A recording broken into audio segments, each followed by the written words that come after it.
അടുത്തതായി മാജിക്കലിൻ്റെ second recipe of the week. ഈ ആഴ്ചത്തെ സെക്കൻഡ് റെസിപ്പി ഒരു മധുരമാണ്, തണുപ്പിച്ച് കഴിക്കാൻ പറ്റിയൊരു പുഡിങ്ങാണ്. അപ്പോൾ ഇതെന്ത് പുഡിങ്ങാണെന്നല്ലേ, വളരെ സിമ്പിൾ പുഡിങ്ങാണ്. ഇതൊരു കോക്കനട്ട് ഫ്ലേവേർഡ് പുഡിങ്ങാണ്. പേര് പറയട്ടെ, ഇത് fried coconut pudding. Fried coconut pudding അതെന്തല്ലേ നമുക്ക് കാണാം. അപ്പോൾ എന്തായാലും നമ്മുടെ ഈ ഫ്രൈഡ് കോക്കനട്ട് പുഡിങ് എങ്ങനെയാണ് തയ്യാറാക്കുന്നത് നോക്കാം. അതിന് വേണ്ട ചേരുവകൾ എന്തൊക്കെയാണെന്ന് നോക്കാം. നല്ല കുറുകിയ തേങ്ങാപ്പാൽ 2 കപ്പ്, പഞ്ചസാര 1/2 കപ്പ്, കോൺഫ്ലവർ 1/2 കപ്പ്, തേങ്ങ ചിരകിയത് 1/2 കപ്പ്, പഞ്ചസാര 1.5 ടേബിൾ സ്പൂൺ. അപ്പോൾ നമ്മളുടെ ഫ്രൈഡ് കോക്കനട്ട് പുഡിങ് എങ്ങനെയാണ് തയ്യാറാക്കുന്നത് നോക്കാം. അപ്പോൾ വളരെ എളുപ്പമാണ്, വളരെ കുറച്ച് ചേരുവകളേ ഉള്ളൂ, എല്ലാം ഇവിടെ റെഡിയാണ്. അപ്പോൾ അടുപ്പ് കത്തിക്കുക ആദ്യമേ തന്നെ. അപ്പോൾ ഇത് തേങ്ങയുടെ ഫ്ലേവറാണ്, കംപ്ലീറ്റ് തേങ്ങാപ്പാലാണ് നമ്മൾ ചെയ്യുന്നത്. ഇത് ഫ്രൈഡ് കോക്കനട്ട് പുഡിംഗ് ആണ്. അപ്പോൾ കുറച്ച് ഫ്രൈഡ് കോക്കനട്ട് വേണ്ടേ, അതിനെന്താ ചെയ്യേണ്ടത്? അത് ആദ്യമേ അടുപ്പ് കത്തിക്കുന്നു. എന്നിട്ട് ഒരു ഫ്രൈയിങ് പാൻ അടുപ്പിൽ വെച്ചിട്ട് ഒരു 1/2 കപ്പ് തേങ്ങ ചിരകിയത് അത് അതിലേക്ക് ഇടുന്നു. ഈ തേങ്ങ ഒന്ന് വറുത്ത് ഒന്ന് ഡ്രൈ ആക്കണം. ഡ്രൈ എന്ന് വെച്ചാൽ ഇച്ചിരി നിറം മാറേണ്ട ആവശ്യമില്ല, പക്ഷേ അതിൻ്റെ ആ ഒരു ഈർപ്പം എല്ലാം പോയി വരുന്ന ഒരു സ്റ്റേജ്.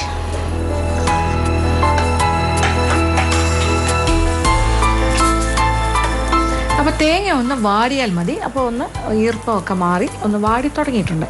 ഇനി ഇതിലേക്ക് നമ്മൾ 1.5 ടേബിൾ സ്പൂൺ പഞ്ചസാര. അപ്പോൾ ഞാനിത് അളന്ന് വെച്ചതാണ്. 1.5 ടേബിൾ സ്പൂൺ 1.5 ടേബിൾ സ്പൂൺ പഞ്ചസാരയും കൂടി ചേർക്കണം. എന്നിട്ടിങ്ങനെ വീണ്ടും ഒപ്പിക്കുക. അപ്പോൾ ഇനി പഞ്ചസാര ഒന്ന് ചെറുതായിട്ട് മൂത്ത് കാരമലൈസ്ഡ് ആയിട്ട് ഈ തേങ്ങയിൽ ഇങ്ങനെ പൊതിഞ്ഞ് വേറൊരു കുറച്ച് ഫ്രൈഡായിട്ട് വരും. അതാണ് നമുക്ക് വേണ്ടത്. അപ്പോൾ ഇപ്പോൾ പഞ്ചസാര ഒന്ന് കളർ മാറി തേങ്ങയിൽ ഇങ്ങനെ പൊതിഞ്ഞ് വരുന്നൊരു പാകം കണ്ടല്ലോ. ഇപ്പോൾ തേങ്ങ ഒന്ന് കാരമലൈസ്ഡായി ഫ്രൈഡ് കോക്കനട്ടായി കൊണ്ടുവരിക. അപ്പോൾ അത് കുറച്ച് ക്രിസ്പിയായി മാറും, കരുകരുപ്പായിട്ട് മാറും. അധികം ഒന്നും വേണ്ട, ഇത്രയും മതി. ഈ ഒരു കളർ കോമ്പിനേഷൻ ആയാൽ മതി. ഇനിയൊന്നുമില്ല. ഇനി നമ്മൾ അടുപ്പിൽ നിന്നും മാറ്റി ഒരു സൈഡിലേക്ക് വയ്ക്കും. അത് അല്പം ഒന്ന് തണുത്ത് കഴിയുമ്പോൾ നല്ല കരുകരുപ്പായിട്ട് മാറും. ഇത് ശകലം സമയം, ഒരല്പസമയം ഇതിനെ റെസ്റ്റ് കൊടുക്കണം.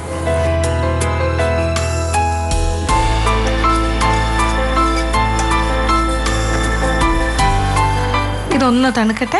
തണുക്കുമ്പോൾ നല്ല കരുകരുപ്പായിട്ട് മാറും. നമ്മൾ കൈ കൊണ്ടൊന്ന് ചെറുതായിട്ടൊന്ന് ഇളക്കി കൊടുക്കണം. അപ്പോൾ ഒരു കാര്യം കഴിഞ്ഞു. ഇനി അടുത്ത കാര്യം എന്ന് പറഞ്ഞാൽ നമ്മുടെ കോൺഫ്ലവർ. ഇതൊരു 1/2 കപ്പ് കോൺഫ്ലവർ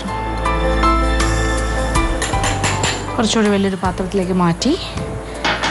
എന്നിട്ട് ഇതിലേക്ക് കുറച്ച് നമ്മൾ എടുത്തു വച്ചിരിക്കുന്ന കുറുകിയ തേങ്ങാപ്പാൽ അതിൽ നിന്നും ഒരല്പം ചേർക്കാം.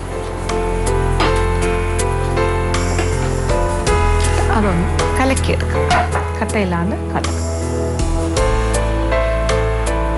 അപ്പോൾ ഇത് കലക്കി എടുത്തിട്ട് നമുക്കൊരു അല്പം എന്തെങ്കിലും സംശയമുണ്ടെങ്കിൽ, കട്ട കാണുമോ എന്നുണ്ടെങ്കിൽ അരിപ്പയിലൂടെ അരിച്ച് ബാക്കിയിരിക്കുന്ന തേങ്ങാപ്പാലിലേക്ക് യോജിപ്പിക്കും. അപ്പോൾ ഇങ്ങനെ നമ്മൾ കലക്കിയെടുത്ത കോൺഫ്ലവർ മിശ്രിതം ഈ തേങ്ങാപ്പാലിൻ്റെ കൂടെ ചേർക്കാൻ പോകണം. അപ്പോൾ അതായത് നമ്മൾ 2 കപ്പ് കുറുകിയ തേങ്ങാപ്പാൽ എടുത്തു. ആ തേങ്ങാപ്പാൽ അതിൽ നിന്നും കുറച്ചെടുത്തിട്ട് 1/2 കപ്പ് കോൺഫ്ലവറിൽ യോജിപ്പിച്ച് കോൺഫ്ലവർ കലക്കി. എന്നിട്ട് ഇത് അതിലേക്ക് ഒഴിക്കും. ആ കോൺഫ്ലവർ കലക്കിയത് നമ്മൾ ബാക്കിയിരിക്കുന്ന തേങ്ങാപ്പാലിൻ്റെ കൂടെ യോജിപ്പിച്ചു. ഇളക്കി കൊടുക്കുക. അപ്പോൾ മനസ്സിലായല്ലോ, കോൺഫ്ലവർ കലക്കിയ തേങ്ങാപ്പാലാണിത്. അപ്പോൾ 1/2 കപ്പ് കോൺഫ്ലവർ 2 കപ്പ് തേങ്ങാപ്പാലിൽ കലക്കി ഒട്ടും തന്നെ കട്ടയില്ലാതിരിക്കാൻ വേണ്ടി അരിപ്പയിലൂടെ അരിച്ചെടുത്തു. ഇനി എന്താ ചെയ്യുന്നത്? ഇനി നമ്മൾ ചൂടുകെട്ടുള്ളൊരു പാത്രം, അതിലേക്ക് ഈ മിശ്രിതം കോൺഫ്ലവർ കലക്കി തേങ്ങാപ്പാൽ, അടുപ്പ് കത്തിക്കാം. ഇനി ഇതിൻ്റെ കൂടെ ഒരു 1/2 കപ്പ് പഞ്ചസാരയും കൂടി ചേർക്കാം. ഇനി ഒരു തടിത്തവി കൊണ്ട് കൈയെടുക്കാണ്ട് ഇളക്കുക. അപ്പം പെട്ടെന്ന് തന്നെ ആകും, അധികം താമസമൊന്നും ഉണ്ടാവില്ല. നമ്മളിങ്ങനെ ഇളക്കിക്കൊണ്ടേയിരിക്കും.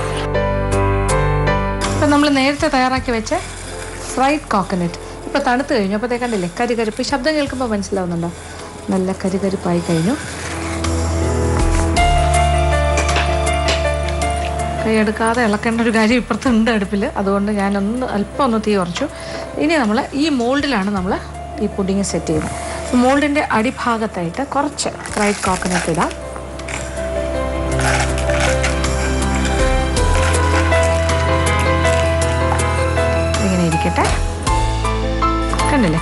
അപ്പോൾ ഒരു കുറച്ചായിട്ട് കട്ടയായി വരുന്നു. അപ്പോൾ ഇങ്ങനെ കഷ്ണം പോലെ തോന്നും. അപ്പോൾ തീ അല്പം കുറച്ച് കൊടുക്കുക. എന്നിട്ട് കണ്ടിന്യൂസ് ആയിട്ട് കൈ ഇങ്ങനെ പ്രവർത്തിച്ചുകൊണ്ടേയിരിക്കും. ഇനി ഇത് പാത്രത്തിൽ നിന്ന് വിട്ട് വരുന്ന ഒരു പാകമാകണം. ഒരു 2-3 മിനിറ്റും കൂടി മതിയാകും. കണ്ടില്ലേ, സ്മൂത്ത് ടെക്സ്ചർ ഇങ്ങനെ വന്നുകൊണ്ടേയിരിക്കും. ഇളകി വരുന്ന ഈ ഒരു സ്റ്റേജിൽ നമ്മൾ ഈ ഫ്രൈഡ് കോക്കനട്ടും കൂടി ചേർത്ത് കൊടുക്കും. ബാക്കിയുള്ള ഫ്രൈഡ് കോക്കനട്ട് തീ ഓഫ് ചെയ്യാം. കണ്ടില്ലേ, ഇതിങ്ങനെ കംപ്ലീറ്റ് ആയിട്ട് ഇങ്ങനെ ഹൽവ മാതിരി വരുന്നു. ഇതാണ് പാകം. ഇത് തീ ഓഫ് ചെയ്തിട്ട് മോൾഡിലേക്ക് മാറ്റാം.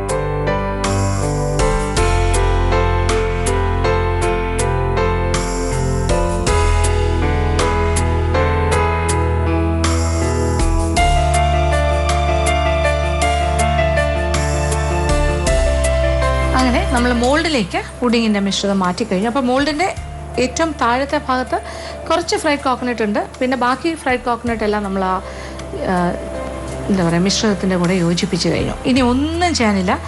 ഇത് റൂം ടെമ്പറേച്ചറിൽ ഇരുന്നാൽ പോലും സെറ്റാകും. ഒരല്പം സമയം കൊടുക്കുക, ഒരു അരമണിക്കൂർ സമയം കൊടുക്കുക.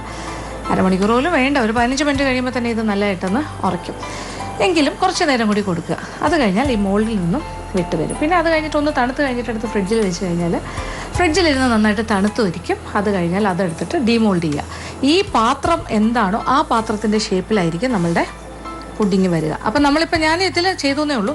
നിങ്ങൾക്ക് ഏത് ഷേപ്പിലുള്ള പാത്രത്തിൽ വേണമെങ്കിലും ഈ പുഡിങ് സെറ്റ് ചെയ്യാം. അതനുസരിച്ചിട്ട് ആ ഷേപ്പിൽ തന്നെ വരും. എന്നിട്ട് തണുപ്പിച്ച് സുഖമായിട്ട് കഴിക്കാം. എളുപ്പമല്ലേ? വളരെ സിമ്പിൾ, ഏതൊരു കൊച്ചുകുട്ടിക്ക് പോലും ഉണ്ടാക്കാൻ പറ്റുന്നൊരു പുഡിങ്ങാണ് ഫ്രൈഡ് കോക്കനട്ട് പുഡിങ്. അപ്പോൾ തീർച്ചയായിട്ടും പരീക്ഷിക്കുക, എല്ലാവർക്കും ഇഷ്ടം. അപ്പോൾ ഞാൻ എന്തായാലും ഇതൊന്ന് തണുക്കാനായിട്ട് വെക്കുന്നു. എന്നിട്ട് നമ്മൾ ഡിമോൾഡ് ചെയ്തിട്ട് ആ ഫൈനൽ പ്രോഡക്റ്റും കൂടി ഒന്ന് കാണും.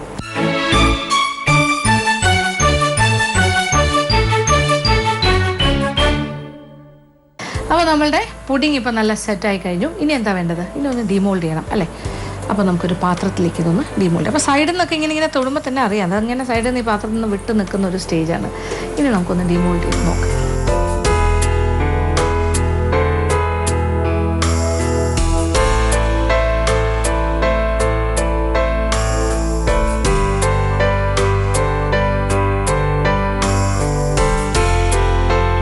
അങ്ങനെ നല്ല ഭംഗിയുള്ളൊരു ഫ്രൈഡ് കോക്കനട്ട് പുഡിങ് ഇവിടെ റെഡി ആയി കഴിഞ്ഞു. ഞാൻ ഡീബോൾഡ് ചെയ്ത് കഴിഞ്ഞു. കണ്ടില്ലേ എന്ത് ഭംഗിയല്ലേ, ക്യൂട്ടായിരിക്കുന്നു. വൈറ്റ് കളർ, അതിന് ക്രൗൺ വെച്ചതുപോലെയാണ് നമ്മളുടെ ആ ടോപ്പിങ്. ഇതൊരു ടോപ്പിംഗ് ആയി മാറി. കാരണം എന്താ വെച്ചാൽ നമ്മൾ ആ മോൾഡിൻ്റെ താഴത്തെ ഭാഗത്താണ് ഫ്രൈഡ് കോക്കനട്ട് ഇട്ടത്. പക്ഷേ ഇത് ഡിമോൾഡ് ചെയ്തപ്പോൾ ആ ഭാഗം മേളിലേക്ക് വന്നു. അപ്പോൾ ഇതൊരു ക്രൗൺ പോലെ അതിൻ്റെ മേളിൽ ടോപ്പിംഗ് ആയിട്ട് മാറി. അപ്പോൾ കാണാനും ഭംഗിയുണ്ട്. കഴിക്കുമ്പോൾ ഇതെല്ലാം ഇങ്ങനെ നല്ല തണുപ്പിച്ചാണല്ലോ കഴിക്കുന്നത്. ഇതിങ്ങനെ സ്ലൈസ് ചെയ്ത് കൊടുക്കാം. അത് കഴിഞ്ഞാൽ അതിനകത്ത് കഴിക്കുമ്പോൾ ഇടയ്ക്കിടയ്ക്ക് ഫ്രൈഡ് കോക്കനട്ട് കിട്ടും. അപ്പോൾ അതൊരു കാരമലൈസ്ഡ് സ്വാദുള്ള ഒരു നല്ലൊരു രുചിയായിരിക്കും. ആ തേങ്ങയും കൂടി ചേർന്ന് കഴിക്കുമ്പോൾ ആ തേങ്ങാപ്പാലിൽ ചേർത്ത് ഉണ്ടാക്കിയിരിക്കുന്ന കംപ്ലീറ്റ് തേങ്ങാപ്പാലാണ്. അപ്പോൾ ഇത് ടോട്ടൽ ഒരു കോക്കനട്ട് തീമാണ്. ഇടയ്ക്കിടയ്ക്ക് കടിക്കാൻ കിട്ടുന്നതും തേങ്ങ, അതിൻ്റെ കംപ്ലീറ്റ് ബേസ് എല്ലാം തേങ്ങയാണ്. അപ്പോൾ വളരെ നല്ലൊരു വിഭവമായിരിക്കും. തീർച്ചയായിട്ടും പരീക്ഷിക്കും.